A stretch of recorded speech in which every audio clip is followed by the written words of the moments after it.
Binuksan ko na ang membership sa aking channel. Maaari kayong maging member sa pag-click ng join na makikita sa tabi ng subscribe button. Ang mga members ang aking isa-shoutout sa mga video at magkakaroon sila ng badge.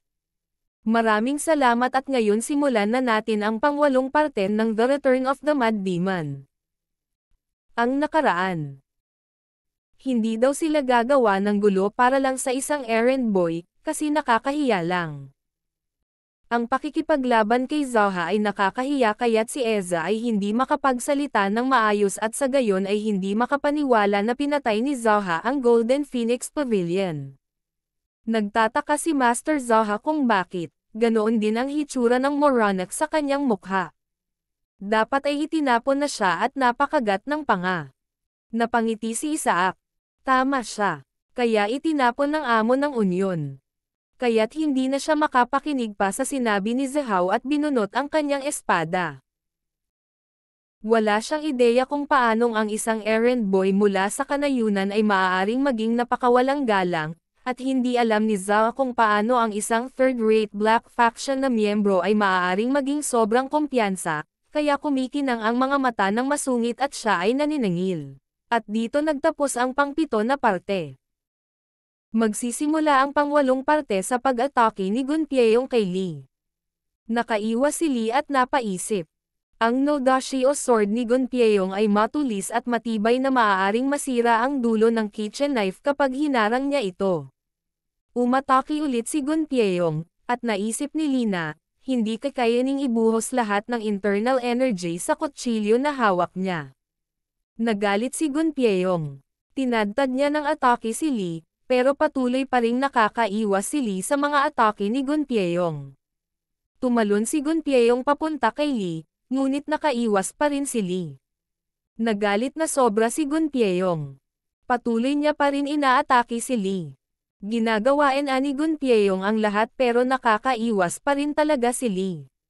Nakakita si Gunpyeong ng opportunity para tuluyang saksakin si Lee. Pero ikinagulat niya na nakaiwas pa rin si Lee sa atake na iyon. Naisip ni Lee na ang skills ni Gunpyeong ay katanggap-tanggap, ngunit malayo pa para maging sapat ito. Pinitik ni Lee ang sword ni Gunpyeong. Nagulat si Gunpyeong sa lakas nito at napa-atres ng sobra. Naisip ni Lee kung alam na ba ni Gunpyeong na hindi magiging effective ang mga atake niya sa kanya. Napatanong na si Gunpyeong kung sino ba talaga si Lee, at paano niya nalalaman ang mga galaw niya. Tinanong naman ni Lee kung bakit madaming sinasabi si Gunpyeong nung dumating siya dito kung alam niya naman na errand boy lang si Lee. Napasigaw si Gunpyeong at gustong patahimikin si Lee, at sinabing hindi iyon ang tinatanong niya. Tinanong niya kung isa ba si Lee sa 12 Heavenly Generals katulad ng Union Master. Sinabi naman ni Lee kung baliw ba si Gunpyeong, at bakit siya pinapatahimik pagkatapos tanungin kung sino ba siya. Tinanong din ni Lee kung paanong hindi niya makikita ang mga galaw niya kung bulok naman ang mga ito. Nagulat si Gunpyeong, at sinabi ni Lee na ginagamit ni Gunpyeong ang martial arts technique na napag-aralan ng mga slave sa Black Faction. Nena si Gunpyeong dahil tinawag ni Lee ang sword technique niya bilang martial arts technique ng mga slave. Sinabi naman ni Lee na lahat ng force na pinamunuan ng 12 Heavenly Generals ay mga slaves ng isang slaughterer. Nagulat si Gunpyeong sa sinabi ni Lee. Sa katunayan, hindi nararapat si Gunpyeong na tawaging slave, dahil hindi naman sila normal members ng Black Faction. Lahat sila ay ang mga laruan at tagapaglinas ng slaughterer. Sinabi din ni Lee na sila ang samahan na nagbibigay ng mga babae, na doon lang nag-exist si Gunpyeong. Napasigaw na si Gunpyeong dahil sa mga sinabi ni Lee. Dagdag pa ni Lee na tignan ang kaawa-awang disciples ng slaughterer na ang 12 Heavenly Generals. Dahil sa kanyang utos, nagsusuot sila ng mga masks, sinasabihang pumatay at mag-ensayo, bawat isa sa kanila ay binigyan ng union para patakbuhin ito. Ipinakita nila ang secret techniques para makita ang ranks para sa entertainment ng slaughterer, at binobola nila ang slaughterer gamit ang pera at mga babae. Isang samahan na basura. Napaisip si Gunpyeong na gusto niyang tanggihan ang mga ito, ngunit bakit hindi siya makatanggi sa mga sinabi ng isang errand boy. Tinanong naman ni Lee kung bakit nagulat si Gunpyeong. Sa tingin ba ni Gunpyeong malupit ang Black Faction? Sinabi naman ni Lee na hindi kailangang makaramdam ng lungkot dahil ang mamamatay tao na iyon, ay mamamatay sa sariling kamay ni Lee pagdating ng araw. Naging interesado agad si Gunpyeong at patuloy na pinagsalita si Lee. Ang chief level ng 12 Heavenly Generals ay naglalaban para sa ranks. At ang first place ay matututo ng martial arts galing sa slaughterer. Tinanong ni Lee kung anong point para matuto ng mga iyon, dahil hindi ba siya ang pinakamalakas sa Black Faction. Sinagot din ito ni Lee ng hindi. Imposibleng makapasa ang isang taong makitid ang isip sa pinakamalupit na teknik. Ginagamit niya lang iyon bilang excuse para pagsamantalahang ang mga slave hanggat sa makakaya niya. Tinanong naman ni Gunpyeong kung yun na ba lahat ang gustong sabihin ni Lee. Nilabas ulit ni Gunpyeong ang kanyang espada at sinabing, kung talaga magaling si Lee, hindi siya dapat umiiwas lang. Napangiti si Lee at sinabing, mukhang kailangan ni Gunpyeong ng laban para lang matauhan ito. Humanda na si Lee, hinawakan ang kanyang kutsilyo, at umapoy ito ng matindi. Ikinagulat ni Gunpyeong ang matinding pag-apoy nito. Expected na ni Gunpyeong na si Lee ang martial master na hindi niya kayang kalabanan, ngunit hindi siya susuko kahit na ikamatay niya ito. Tinawag naman ni Lee ang teknik na ito bilang fiery taste. Ngunit ang tunay na pangalan nito ay Way of Flame. Naghanda na ulit Gunpyeong. Nagkatitigan na ang dalawa, at unang umatake ay si Gunpyeong. Malakas ang naging atake ng espada niya papunta kay Lee. Umatake din agad si Lee. Sa sobrang lakas nito, nagulat si Gunpyeong at sinubukang harangin ang atake ni Lee, ngunit napatumba siya ng tuluyan sa sahig. Tinignan lang siya ni Lee na nagwagi. Namangha naman si Dixo at sinabing, ito ang tunay na laban sa pamamagitan ng mga tao sa Murem. Hindi rin nagtagal, pinagtapak-tapakan ni Lee si Gunpyeong na ikinahiya bigla ni Dixo. Sa susunod na panel, makikitang nakahiga si Gunpyeong habang tinitignan nila Lee at Seongtae. Inutusan ni Lee si Seongtae na gisingin si Gunpyeong. Malakas na sampal ang ginawa ni Seongtae para magising ito. Patuloy pa rin ito ginawa ni Seongtae hanggang sa magising si Gunpyeong. Bumangon bigla si Gunpyeong at di makapaniwala na buhay pa siya. Kinausap agad siya ni Lee na sagutin ang tanong niya. Tinanong ni Lee kung nasaan ang slaughterer or ang tinatawag na Great Rakshasa sa mga araw na ito. Sumagot naman si Gunpyeong na paano niya malalaman kung pati ang Union Master ay hindi alam kung nasaan ito. Tinanong naman ni Lee kung nasaan naman ang master ng Lap Mystic Union. Sumagot si Gunpyeong na nasa sariling union ito. Tinanong ulit ni Lee kung anong ginagawa ng master sa mga araw na ito. Sumagot naman si Gunpyeong na nasa kalagitnaan ng training ang Union Master. Napaisip naman si Lee kung oras na naman ba ng labanan ng rank. Napatanong si Gunpyeong kung paano nalaman ni Lee ang tungkol doon. Tinanong naman ni Lee na nakakapagtaka ba kung bakit alam niya. Sumang-ayon si Gunpyeong dahil ang bagay na iyon ay ang mga leaders lamang ng Black Mystic Union ang nakakaalam. Sinabi naman ni Lee na ang clan niya ay alam ang lahat maliban sa mga bagay na hindi nila alam. Naisip naman ni Lee na alam niya lang ito dahil nagbalik siya sa nakaraan. Hindi ito naintindihan ni Gunpyeong at sinabi ni Seongtae na, walang bagay na hindi alam ang ignoble clan na ito. Hindi sumang-ayon si Lee dito at sinabing, hindi nila alam ang hindi pa nila alam. Kaya ang pinaka-importante ay magkaroon ng kakayahan na malaman agad ang mga bagay na hindi nila alam. Napaisip si Seongtae, at inulit ang sinabi niya na walang bagay na hindi alam ang ignoble clan na ito, dagdag niya pa na ang clan na ito ay ang pinakamatalinong grupo. Sinabi naman ni Gunpyeong na inexpect niya na hindi ordinaryong tao si Lee dahil siya ang stooge ng clan. Hindi ito naintindihan ni Lee, at dinagdag pa ni Gunpyeong na errand boy si Lee. Sinuntok ng malakas ni Seongtae si Gunpyeong dahil tinawag ang clan leader na errand boy. Patuloy pa rin na pinagsusuntok ni Seongtae si Gunpyeong. Pinagtaka ito ni Lee dahil hindi dapat mahina si Gunpyeong sa pagsuntok sa kanya ni Seongtae. Naisip din ni Lee na nagpapanggap lang ng malakas si Seongtae dahil andito siya. Huminto na si Seongtae at mukhang masaya pa sa ginawa niya. Inutos naman ni Lee na iwan muna silang dalawa, at sumunod din naman agad si Seongtae. Habang naglalakad paalis, mukhang masaya pa rin si Seongtae. Lumingon si Lee kay Gunpyeong at tinanong, kung naiisip na ba niya na sumali dito. Sumagot agad si Gunpyeong na hindi, at tinanong ni Lee kung pwede na ba niya siyang patayin. Kinabahan agad si Gunpyeong.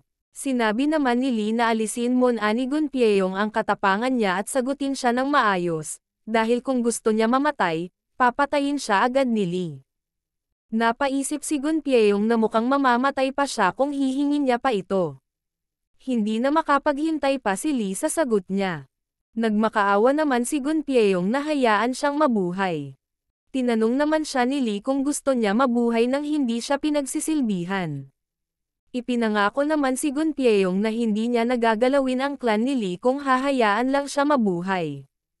Hindi lang ang clan, pero hindi na rin niya gagalawin ang sino man na related kay Lee. Napaisip naman si Lee na sasakupan niya sana si Gunpyeong pero okay nang pakawalan muna ito. Kahit gaano pa katapat ang tao, maaari pa rin sila masakop kung mahuhuli mo siya ng 7 beses. At yun ang sinabi ng Saint Crouching Dragon na ina-admire ni Lee. Pinapaalis na ni Lee si Gunpyeong. Tinanong naman niya kung saan siya pupunta. Sumagot si Lee na umalis na siya. Hindi naman makapaniwala si Gunpyeong kung talagang pwede na siya umalis. Nagbigay naman ng paalala si Lee na tatanggapin niya ang challenge ni Gunpyeong kung babalik siya ng mas malakas. Pero may kapalit ito. Kapag nabalitaan ni Lee na may pinatay si Gunpyeong na merchants o kahit sinong ordinaryong tao simula ngayon, papatayin siya ni Lee. Naintindihan naman agad ito ni Gunpyeong. Tumayo at nagbow si Gunpyeong kay Lee.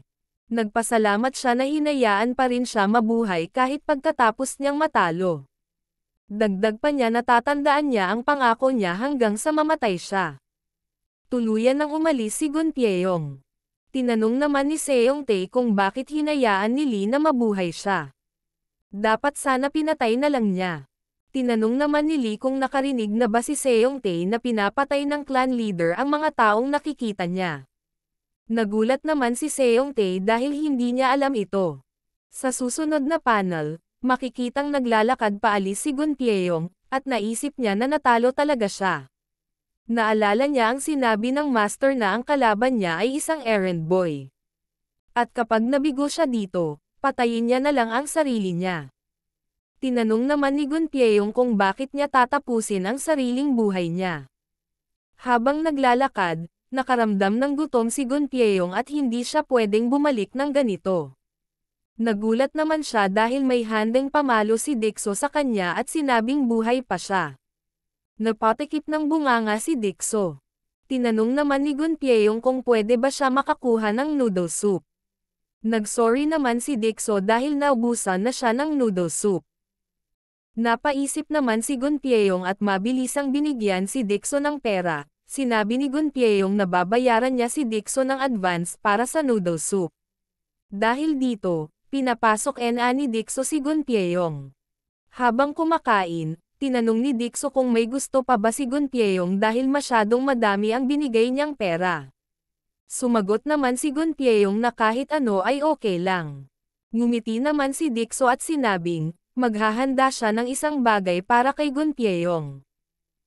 Habang naghahanda si Dixo, iniisip ni Gunpyeong ang kinabukasan niya dahil papatayin siya ng Union Master kung babalik siya na ganito ang estado niya.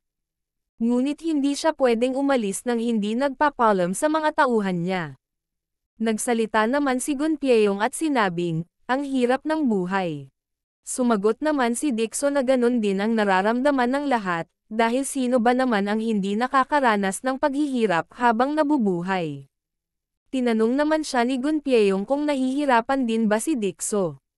Sumang-ayon naman si Dixo, pero sinabi niya rin na damali naman ang buhay dahil hindi na nila kailangang magbayad ng kahit anong buwis, at iyon ay dahil sa ignoble clan. Nagulat naman si Gunpyeong dahil hindi na sila nagbabayad ng buwis. Tinanong naman niya kung hindi ba nila binabayaran ang ignoble clan. Sumagot naman si Dixo ng hindi, dahil ang clan na iyon ay hindi sila puwersang pinagbabayad ng buwis at pinoprotektahan ang mga working class citizens. At yun ang rason kung bakit binuo ng clan leader ang ignoble clan. Napaisip naman ni Gunpyeong na mukhang hindi naman pala baliw si Lee. Inabot ni Dixo ang kanyang hinanda para kay Gunpyeong. Wala itong special name pero ito ay isang pork rib soup. Mukhang masarap ito sa paningin ni Gunpyeong. Sabi naman ni Dixo na plain lang ito pero magiging masarap din. Dagdag pa niya na kainin ito gamit kamay. Habang pakain na sana si Gunpyeong, may nagbukas ng pinto at ito ay si Lee. Nay na si Lee dahil bakit kumakain sila ng pork rib soup nang wala siya. Ikinagulat ito ng dalawa. Sa susunod na panel, habang kumakain sila, tinanong ni Lee si Gunpyeong kung bakit siya nandito kumakain ng pork rib soup pagkatapos niya siyang patawarin. Napahinto si Gunpyeong sa kanyang kinakain. Tinanong ulit ni Lee kung wala bang mapuntahan si Gunpyeong. Dagdag niya pa na mukhang halata naman dahil iniwan na siya ng Black Mystic Union. Sumagot naman si Gunpyeong na pumunta muna siya dito saglit dahil may gusto lang siyang isipin. Tinanong naman ni Lee kung tungkol ba ito sa mga tauhan niya na naiwan sa Black Mystic Union. Sumang-ayon naman si Gunpyeong at sinabing, iniisip niya sila bilang mga kapatid niya. Naisip naman ni Lee na may galang din pala si Gunpyeong. Nagkwento naman si Gunpyeong na karamihan ng mga tao ngayon sa Black Mystic Union ay mga sumuko pagkatapos patayin ng Great Rakshasa ang former Union Masters. Parehas ang pinagdaanan ni Gunpyeong sa mga iyon. Pinatay ng Great Rakshasa ang mga executives at pinilit ang mga natitira sa lugar nila. Tinanong naman ni Lee kung paano nabuhay si Gunpyeong. Sumagot naman siya na hindi naman siya executive noong panahon na iyon. Napaisip naman si Lee na kung hindi makabalik si Gunpyeong, dadating ang ibang tao o mismong Black Mystic Union Master. Nakakainis iyon para kay Lee pag nangyari. Pinakiusapan naman ni Lee si Gunpyeong na, dalhin siya sa Black Mystic Union kahit saglit lang. Ikinagulat naman ito ni Gunpyeong at sinabing, hindi naman kaya ni Lee na atakihin ang Black Mystic Union ng mag-isa. Ngunit, yun talaga ang plano ni Lee. Lalo itong ikinagulat ni Gunpyeong kung talagang pupunta si Lee sa Black Mystic Union para atakihin ito mag-isa. Nagsabi naman si Lee ng kanyang plano. Sinabi ni Lee na kapag itinuro na ni Gunpyeong ang papunta doon, puntahan na agad ni Gunpyeong ang kanyang mga tauhan para hindi ito mapatay ni Lee. Dahil kapag pumunta siya mag-isa, hindi lang ang Union Master ang papatayin niya pero pati na rin ang mga warrior ng Black Mystic Union. Tinanong naman ni Gunpyeong kung gaano kahaba ang saglit lang. Napatayo na si Lee at sinabing ngayon na. Tinanong naman ni Dixo si Lee kung hindi ba masyadong nagmamadali si Lee sa pagpunta ng walang paghahanda. Sumagot naman si Lee na ang surprise attacks ay ginagawa dapat agad. Ikinagulat ito ng dalawa. Naisip naman ni Lee na ang Ilyang Prefecture ay magiging ligtas lang kapag inatake niya ito ng mag-isa. At naisip niya rin na hindi sasama si Gunpyeong sa kanya kung papatayin niya ang mga tauhan ni Gunpyeong. Sa susunod na panel, dumating na sila Lee at Gunpyeong sa Black Mystic Union. Sinabihan ni Lee si Gunpyeong na mag-standby muna hanggang sa makakita siya ng chance para iligtas ang tauhan niya. Tumakbo na si Gunpyeong at nanatili si Lee sa pinto. Sinipal ni Lee ang pinto, at may sumilip sa isang butas.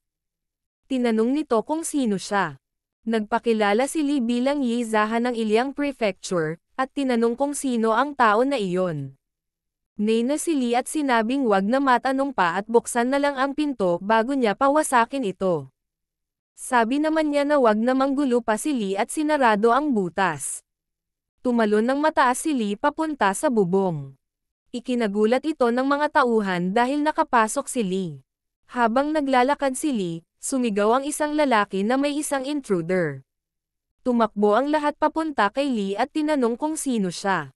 Nagpakilala ulit si Lee bilang Yizahan ng Ilyang Prefecture. Dumating ang Union Master at tumabi ang mga tauhan.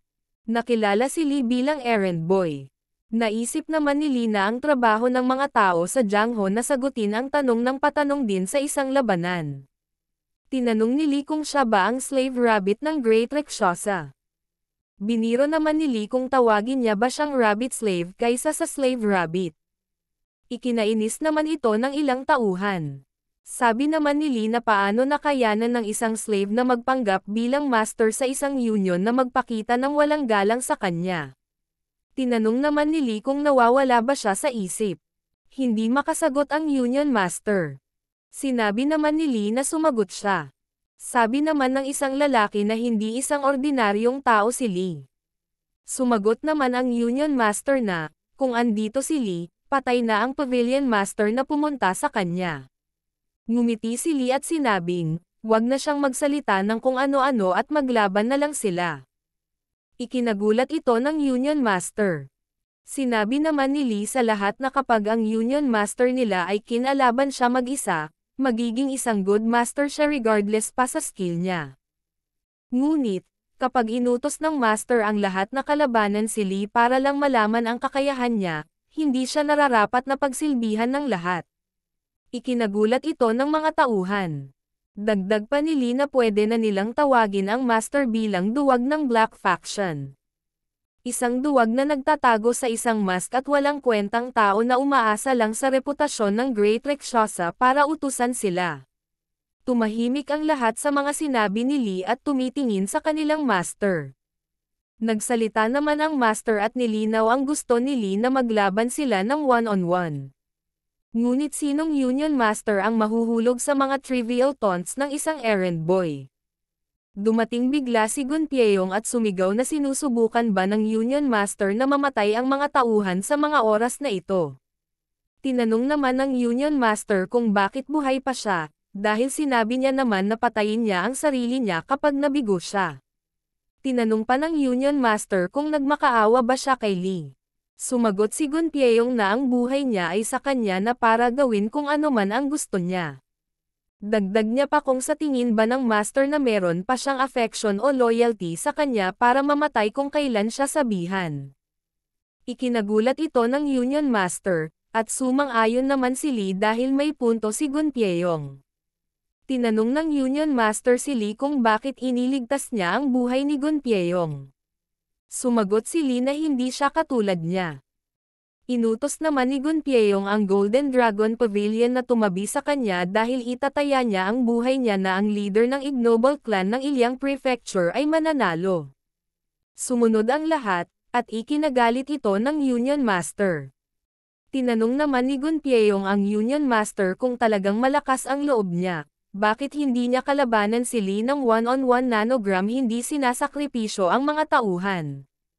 Lalo itong ikinagalit ng Union Master. Nagtinginan ang mga tauhan sa isa't isa. Biglang sinabi ng Union Master na pagbabayaran nila itong lahat kapag natagumpay niya ang sitwasyon na ito. Tinanggap na ng Union Master ang challenge ni Lee. Sinabi naman ni Lee na tigilan niya na ang palabas kapag may pinapagawa sa kanya. Ikinagalit ito lalo ng Master. Sinabihan naman ni Lee ang lahat na ang labanan na ito ay one-on-one lamang sa pagitan niya at ng Union Master. Hindi pa tapos magsalita si Lee, may isang lalaki na nagbato ng axe papunta sa kanya.